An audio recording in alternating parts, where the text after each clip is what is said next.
खुशी मिलती है, अब इसको मार दूंगा। अंत में भगवान खेलते खेलते मुष्टिका का प्रहार करके मुष्टिक को, चाणूर को, दोनों को वहीं पर रंग भूमि में दोनों का प्राणांत कर दिया। उसके बाद जितने थे, अब जब श्रेष्ठ पहलवान ही वहां पर मर गया, सब अब धीरे धीरे धीरे धीरे यहाँ से भागना प्रारंभ करने लगा। तो कंस आवाज देते, अरे पकड़ो, दौड़ो, दौड़ा सब, लेकिन अपने घर के तरफ। तो हमें भी बाल बच्चा है, परिवार, हमको मरना नहीं है। यहाँ तो बड़े बड़े मर रहे हैं, तो हम क्यों लड़ करके मरे। सब फील्ड खाली करके वहां से भागा। और अब भगवान उछल करके 60 फीट के ऊंचे जो सिंहासन पर बैठे हुए थे कंस, वहां पहुंचते हैं और वहां पहुंच करके कंस का केस पकड़ लेते हैं। केस जब जोर से पकड़ते हैं तो कंस अब अपने आवाज निकालते हैं कि हमको छोड़ दो। मामा जी, आपको याद है मेरी माँ का भी आपने केस पकड़ा था, दर्द हो रहा है आपको? हाँ, छोड़ो मेरे केस को। क्या मेरी माँ का भी केस पकड़े थे, उसके कंधे पर तलवार चला रहे थे, आपको याद है? हाँ, छोड़ो मेरे केस को। तो भगवान ने कहा, लो मैं तुमको छोड़ता हूँ, और 60 फीट के ऊंचे मंच से उसको छोड़ दिया। और भगवान अपना वजन बढ़ाते इतने जोर से छलांग लगाए कि कंस का वहीं पर निधन हो जाता है। और कंस का जब निधन हो गया तो बहुत जोर से वहां पर जयकार हुआ, बोले वृंदावन बिहारी लाल की। तो कंस को जब भगवान ने मुक्त कर दिया, कंस का शरीर जब छूट गया, तो कंस के और 8 भाई थे, वो भी दौड़े मारने के लिए, एक एक करके सबका सत्यानाश किया। जब सब मर गए, तब भगवान अपने माता पिता जो जेल में पड़े हुए थे, दोबारा जेल कर दिया, तो उसको जाके खोला, नाना जी को जाके खोला, और खोल करके वहां से बाहर आए और वृंदावन के जितने थे सबसे मिले भगवान। और नंद बाबा से कहते हैं, ये बाबा अब कुछ दिन हमको यहीं पर रहने दीजिए, पिता और माता की सेवा करूं, इसलिए आप क्षमा करें, मैं आऊंगा। तो नंद बाबा रोते हुए वहां से विदा होते हैं सब गोप बालक, और वहां से धीरे धीरे सब चले गए। इधर भगवान श्री कृष्ण और बलराम का यज्ञोपवीत संस्कार है। फिर सोचा कि अब किसी अच्छे गुरुकुल में पढ़ा दे, वहां तो गाय और बछड़े चराते रहे, तो कहां पर पढ़ने के लिए जाया जाएगा, अच्छे स्कूल में नामांकन हो। तो मथुरा से उज्जैन में संदीपन मुनि रहा करते थे, और वहीं जाकर के उसका नामांकन हुआ है। सह पिता सजननी यो पुष्णिताम स्वपुत्रवत शिशुन बंधन दृष्टा कल्पे पोष रक्षणे। का माता पिता का कर्तव्य है अपने बालकों को शिक्षा प्रदान करें, नहीं तो संतों ने कहा, शास्त्रों में कहा, स्वान पिच्छामेवं व्यर्थम जीवितम विद्या बिना ना गुह्य गोपने सक्तम ना च दंश निवारणे। कहा, विद्या विहीन जीवन कुत्ते की पूंछ की तरह, ना ही उसके गुप्तांग अंग को ढक पाता है, ना ही मच्छर का दंश से उसको बचा पाता है। तो विद्या जीवन में सीखना चाहिए, और संसार की विद्या तो है ही, संसार से पार ले जाने वाली विद्या भी सीखनी चाहिए, क्योंकि जितने संसार की विद्या हैं वो सिर्फ पेट भरने वाले हैं। आत्मसंतुष्टि का विद्या जो है वो अध्यात्म विद्या है। इसलिए भौतिक विद्या और आध्यात्मिक विद्या, दोनों विद्या को जीवन में पढ़ना चाहिए। दोनों विद्या अगर जीवन में उतर जाए तो हमारा कल्याण होगा। और ये विद्या जो है वो विद्या में बदलने में देर नहीं लगती। ये विद्या क्या है? विद्या किसको कहते हैं? सा विद्या या विमुक्ते। जो आपको विद्या वो है जो आपको मुक्त कर दे। किससे? किससे मुक्त कर दे? जिस चीज से भी, चाहे दरिद्री हो, चाहे वो अविवेक हो, चाहे अज्ञान हो, चाहे देह का बंधन हो, दुख हो, इन तमाम चीजों से जो मुक्ति दिला दे उसका नाम विद्या है। लेकिन विद्या पढ़ पढ़ करके जितने लोग अन्याय करते हैं उतने मूर्ख लोग नहीं कर पाते। मूर्ख लोगों को घोटाला करने का उतना धन्य नहीं। वो ज्यादा से ज्यादा करेगा, किसी का भुट्टा तोड़ ले, अब तो वो सब ही नहीं होता, किसी का भैंस खोल ले।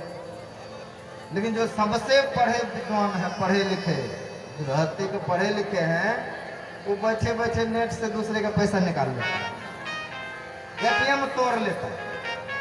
अब बताइए, दूसरे के खाता से पैसा ट्रांसफर कर लेता है, पता नहीं चल पाता कैसे कैसे क्या होता है। तो जो ज्यादा जितना पढ़ा हुआ है, अगर उसके पास दीक्षा नहीं है तो उतना बड़ा ही अनर्थ करता है धरती पर। दीक्षा से अगर शिक्षा नथा हुआ नहीं है तो उतने बड़े विनाशकारी चीज ही निकालते हैं। एक भी मूर्ख आतंकवादी नहीं होता है, सब पढ़े लिखे होते हैं, अच्छे अच्छे हथियार चलाने वाले होते हैं, तो मूर्ख आतंकवादी नहीं होते हैं। बहुत पढ़े लिखे, किस लिए? अरे परिवार को 1 करोड़ दे देंगे, हम ही न मरेंगे, परिवार तो खुश रहेगा। हम मर जाएंगे, मार देंगे, अल्लाह प्रसन्न हो जाएंगे। कहीं अल्लाह अकबर तेरे नाम सबको सम्मत दे भगवान।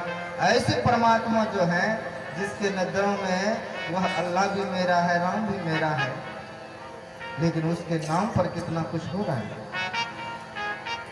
सामाजिक रूप में आप देखें, एक होटल है, होटल में हिंदू भी खा लेगा, मुसलमान भी खा लेगा, सिख भी खा लेगा, ईसाई भी खा लेगा, आराम से बैठ के खा लेगा। होटल में, एक हॉल में फिल्म देख लेगा, एक ट्रेन में सब सट सट करके बैठ लेगा। कहाँ नहीं, एक हॉस्पिटल में सब इलाज करा लेगा एक बेड पर सो करके। लेकिन एक जगह धर्म का कर्म नहीं कर सकता है, एक जगह बैठ के शराब पी सकता है सब मिल करके, लेकिन एक जगह अल्लाह और राम का भजन नहीं कर सकता है। कैसा है विडंबना, कैसी हमारी दुर्दशा है धरती पर। इतना यही शिक्षा है क्या? यही विवेक है क्या? ये विवेक नहीं है।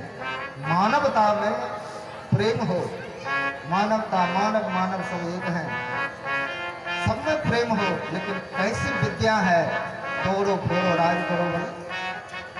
किसके लिए इतना हो रहा है? जिसके लिए कर रहे वो कौन है? तो हमारा जीवन विद्या जितना सीखते जा रहे उतना और विद्या से दर्शित होते जा रहे हैं। का सा विद्या या विमुक्ति। विद्या वही है जो आपको मुक्ति की ओर ले जाए, जो आपको फंसा दे संसार में। जो कैसे हम विद्या माने उसको? झुकने वाली विद्या आने क्या मतलब है? विद्या ददाति विनयम। जिसको विद्या आ गया वो विनम्र हो, पिता के सामने, भाई के सामने, चाचा के सामने थोड़ा झुक करके रहेगा। विद्या है, शर्म है, लोक लज्जा है, आपको झुका के रखेगा। विनम्र से आप बोलेंगे, बड़ों से बेअदबी किसी का नहीं करेंगे, इसका नाम विद्या है। विद्या ददाति विनयम। जिसको विद्या है वो कैसे गरीब रह सकता है? विद्या ददाति विनयम, विनयात ददाति पात्रता, पात्रता ददाति धनम, धनात धर्म, धर्म के बाद ततो सुखम, तब सुखी होंगे आप। विद्या है तो आप विनम्र होंगे, विनम्र होंगे तो आपको नौकरी चाकरी सेवा सब कुछ मिलेगा। पात्र बन जाएंगे आप, पात्र बनेंगे तो आप धनी बनेंगे, धनी बनेंगे तो फिर धर्म करेंगे, धर्म करेंगे ततो सुखा, तब सुख मिलेगा। इसलिए प्रथम क्या है? धर्म, अर्थ, काम, मोक्ष। हम मनुष्यों के लिए 4 फल दिया गया। 4 में से हम लोग क्या करते हैं? धर्म को पहले छोड़ देते हैं। हमारा देश कैसा है? धर्मनिरपेक्ष। हम धर्म से कोई अपेक्षा नहीं रखते हैं। क्या सुअर है, पशु है, क्या है? धर्म से अगर अपेक्षा नहीं होगा तो किससे अपेक्षा होगी? धर्मनिरपेक्ष हम नहीं हैं, धर्म से अपेक्षा होगी। हम धर्म को चाहने वाले हैं, तो धर्म को पहले छोड़ दिए, अर्थ काम, तो फिर उधर मुक्ति कैसे मिलेगा? आपने क्या क्या छोड़ दिया? बीच के दोनों पकड़ लिए और दो किनारा छोड़ दिए। तो दो किनारा, एक क्या है? धर्म है, दूसरा मोक्ष है। बीच में नदी बह रही है, किसकी? अर्थ और काम की। उस अर्थ और काम की नदी में बहते जा रहे हैं, बहते जा रहे हैं। छलांग कहाँ से लगाए? बीच में कूद गए सीधे? क्या नहीं, आपको धर्म रूपी किनारे से छलांग जब लगाएंगे तो अर्थ को टपते हुए, काम को टपते हुए आप मोक्ष की ओर बढ़ते जाएंगे। ये दो तरह के किनारे हैं और दो तरह की धारा हैं। अर्थ काम जब इतने बाढ़ आ जाए, अर्थ और काम में इतने जब बाढ़ आ जाए कि आपके धर्म की मर्यादा को तोड़ दे, मोक्ष की मर्यादा को तोड़ के बहने लग जाए, तब तो आप बह गए संसार। इतने काम प्रचंड आ जाए कि आप धर्म को ही तोड़ दें, धर्म रूपी किनारा को तोड़ के ध्वस्त कर दें और कहीं से कहीं बह जाएं, अब बह गए संसार में। इसीलिए दो किनारा है ये, अर्थ और धर्म और मोक्ष। इन दोनों के बीच में अर्थ और काम, अकेला काम नरक का द्वार है। भगवान श्री कृष्ण कहते हैं, कामः क्रोधः लोभः तस्मात् त्रयं त्यजेत्। तीनों को त्यागो। नरकस्य द्वारम, ये नरक के द्वार हैं।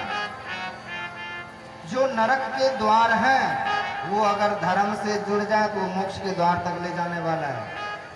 इसलिए जीवन शुरू हो धर्म से, जीवन का अंत हो मोक्ष में, जीवन चले अर्थ और काम के बल पर। आपके पास अगर लटेर है तो पतंग कहीं उड़ के चला जाएगा, धीरे धीरे आप समेट लेंगे धागा। लटेर ही छोड़ दिए तब क्या? पतंग धागा लटेर सब पार। तो ठीक उसी तरह हम अपने जीवन में धर्म से विहीन अगर होंगे तो अर्थ पा करके भी हम अर्थ का सुख नहीं ले पाएंगे, काम पाकर भी काम का सुख नहीं ले पाएंगे, मोक्ष की तो बात ही छोड़ दें। इसलिए धर्म से हम अपना जीवन प्रारंभ करें। प्रातः काल रघुनाथा, माता पिता गुरु नाम है माता। ये सब कुछ जानिए समझिए, अपने से बड़ों को रोज प्रणाम कीजिए उठ करके सुबह सुबह। स्तुति विनती ध्यान जो भी करने का कीजिए। धर्म से शुरू किया, दिन भर गेहूं काटने गए, किस लिए? अर्थ, पेट के। दिन भर हमने खेत में काम किया, रात हुई तो धर्म और अर्थ हो गया। विवाहित है, गृहस्थ जीवन है तो काम के लिए रात्रि है, मोक्ष के लिए भोर। 3 बजे ब्रह्ममुहूर्त जग गए तो चारों फल दिन भर में, चारों फल के लिए इंतजाम किए? ये नहीं किए आपने सिर्फ अर्थ और काम के लिए तो खूब किए, मोक्ष और धर्म के लिए कुछ नहीं किए। जीवन में जैसे रोज हम पैसे 1-1 रुपया कमाते हैं, उसी तरह रोज धर्म कमाइए, रोज मुक्ति कमाइए। रोज जैसे काम कमाते हैं, रोज पैसा कमाते हैं, ऐसे धर्म और मोक्ष में रोज कमाना होगा, तब हमारे पास कुछ आएगा। नहीं तो काम और अर्थ इतना बढ़ जाएगा कि कब धर्म का बांध टूट जाएगा आपको पता नहीं चलेगा, कब हम बह करके कहां से कहां चले गए उस मोक्ष की धारा से। इसलिए जीवन हमारा ऐसा हो, हम जहां तक बह करके ना चले जाएं, धर्म से बंधे रहें, धर्म को कभी ना छोड़ें, तो एक दिन मुक्ति की ओर हमारे जीवन रूपी नैया जाएगी, हम वहां पर पहुंच पाएंगे। तो भगवान श्री कृष्ण को वहां पर गुरु के चरणों में दीक्षित शिक्षित किया गया, वहां पर पढ़ने के लिए दिया गया और 64 दिन में 64 कला भगवान सीख लिए। और जब सीख लिए तब कहते हैं कि गुरुदेव अब जाऊं, अब तो कुछ सीखने को बाकी नहीं रहा। जाके सांस सहस श्रुति चारी, सो प्रभु पढ़े अचरज भारी। वो पढ़ने के लिए गया, भारी अचरज है। जो सांस लेता और छोड़ता है वेद है, उसको क्या पढ़ना है? लेकिन मर्यादा है, संसार में आए हैं तो इस मर्यादा का पालन करते भगवान भी पढ़े। पढ़ने की जरूरत नहीं थी, पढ़े। 64 दिन में 64 कला सीखी, 64 तरह की विद्या होती है, उन सब को सीखनी। साम दाम दंड भेद राजनीतिक टोटल जब सीख लिए तो गुरुजी को हाथ जोड़ के कहते हैं, गुरुदेव दक्षिणा क्या दो? कहते गुरु माता से पूछ। गुरु माता के पास जाके कहते हैं, गुरु माँ अब मैं जा रहा हूँ घर, दक्षिणा जो आप कहेंगे वो मैं दे दूंगा। तब गुरु माता रुदन करने लगी। कहा, हे गोविंद, आप जब यहाँ पढ़ने आए थे तो मैं अपने पुत्र को भूल गया था। कहा, माता आपका पुत्र क्या हुआ? कहा, एक बार सिंधु में स्नान करने गए, कभी वो लौट करके नहीं आए। अगर तुम सही में पढ़े हो तो दक्षिणा में मेरा बेटा वापस करो। कितना बड़ा दक्षिणा? कब मरे समुद्र में डूब करके, अब इतनी बड़ी गुरु दक्षिणा। भगवान ने दक्षिणा के भी परंपरा का लाज रखा। दक्षिणा आप लेकर के दीजिएगा, देना है तो छोटा मोटा चीज आपसे क्या मांगे। गुरु पुत्र प्रदीयता, गुरुपुत्र ला करके दीजिए तो भगवान वहां से चले। अंतर जलर चरह कृष्णा शंख रूप धरो सुरा। एक असुर शंख का रूप धारण करके पड़ा हुआ, जो आता उसको खा लेता।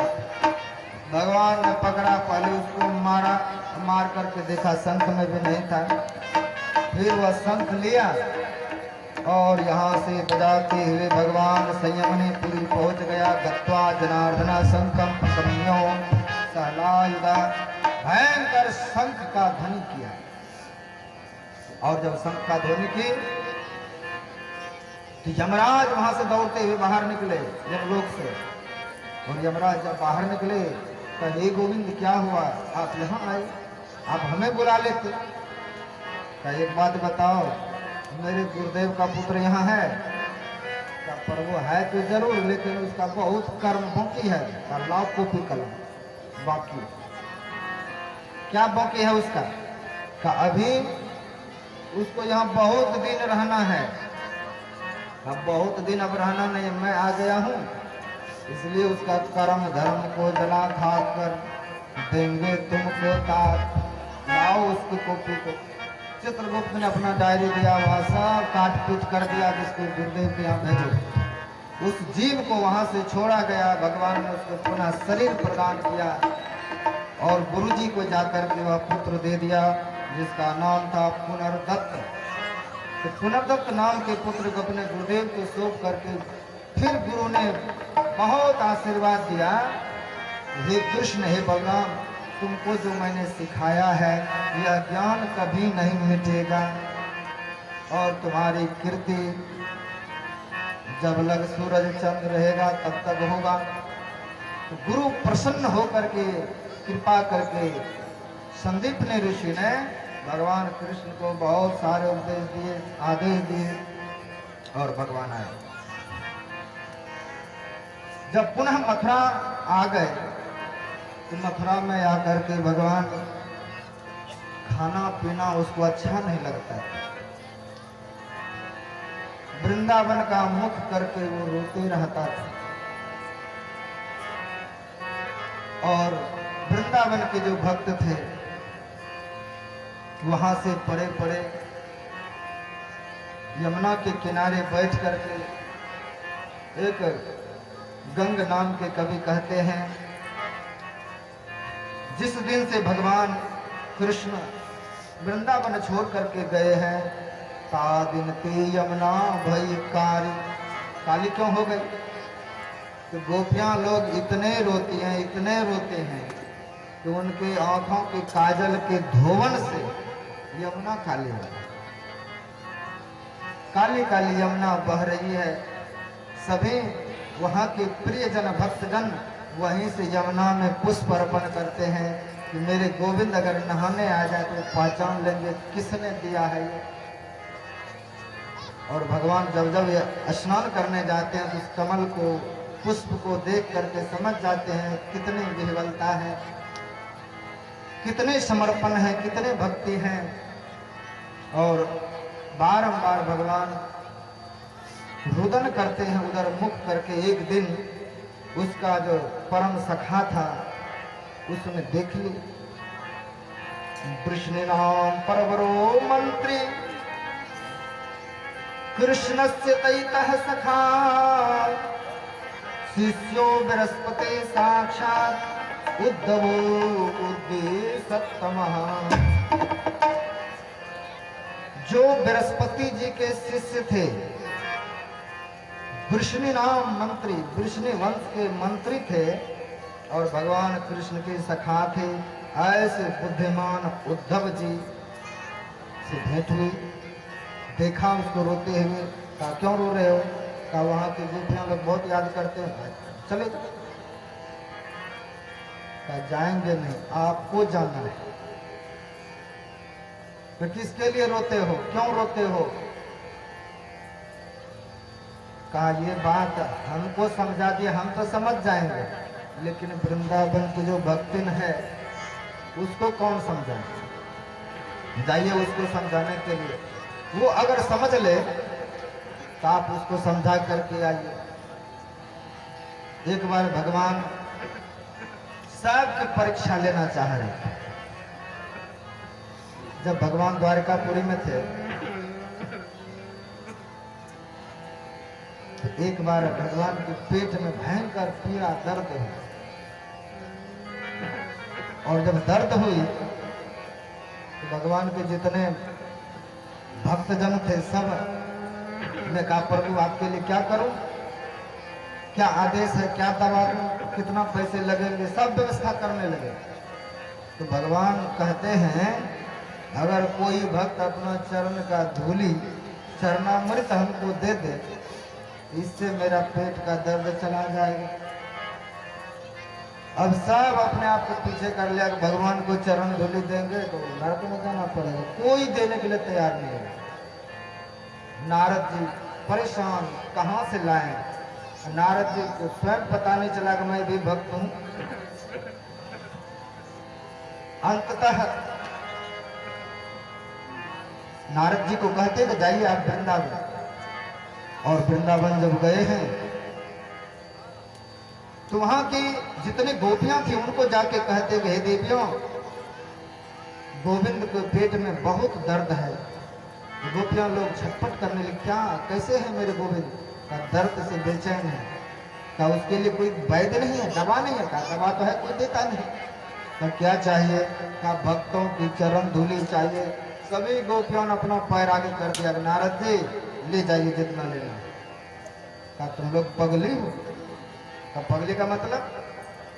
का तुम भगवान को अपना चरण धूली दे रहे हो, किस नरक में जाओगे तुमको पता है? कहा चाहे हमको आजीवन नरक में सरना पड़े, अगर मेरे चरण धूली से गोविंद ठीक हो सकता है तो मैं नरक में रहना पसंद करूंगी, लेकिन गोविंद के पेट में दर्द नहीं। सभी भक्त अपना चरण आगे कर देते हैं। सबका चरण धो धो करके नारद जी ले गए। और भगवान को कहां से दर्द? भगवान तो परीक्षा ले रहे थे कि तुम ही तो भक्त हो, तुमको अपने नरक जाने का डर था, इसलिए नहीं दिया। नारद जी संकुचित हो गए। तो भगवान भेजना चाहते हैं कि जाइए आप वृंदावन जा करके उन सबको समझा। ये वो रोती है तो मुझे भी रोना आता है, उनको जाके समझा दीजिए कि मेरे लिए ना रोए। और जब अपना मुकुट दिया, पीताम्बर दिया, रथ दिया, उस पर जब सज धज करके चले हैं और सज धज करके जब चले हैं उद्धव जी महाराज वृंदावन जब पहुंचे हैं तो वहां पहुंचने के बाद सबने देखा अरे रथ आ गया, वही जो लेने के लिए आया था, लगता है भगवान कृष्ण आ गया आ गया आ गया। सबने चारों तरफ से देखा तो रथ खाली है, उद्धव पड़ा हुआ है। कहते अब क्या लेने के लिए आए हैं यहाँ? एक बार अक्रूर आया था जिसने मनमोहन कृष्ण को यहाँ से लेके चला गया। अब क्या लोगे? कहा मैं लेने नहीं आया हूँ। तब किस लिए आए? हम उपदेश देने के लिए आए। तो किसके यहाँ जाना है? कहा नंद बाबा यशोदा मैया के यहाँ जाएंगे। कहिए जो देखो झिरझिर धारा बह रही है, ये तो खूनी की धारा नहीं है।